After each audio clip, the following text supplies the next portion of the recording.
চলমান কোটা সংস্কার আন্দোলনের মধ্যে সংগঠিত সহিংসতার ঘটনার জেরে দেশের বিভিন্ন বিশ্ববিদ্যালয় বন্ধ ঘোষণা করা হচ্ছে।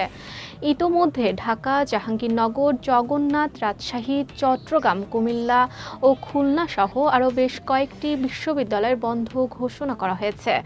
একই সঙ্গে শিক্ষার্থীদের নিজ নিজ আবাসিক হল ছাড়তে বিভিন্ন সময়সীমা বেঁধে দিচ্ছে বিশ্ববিদ্যালয়ের প্রশাসনগুলো।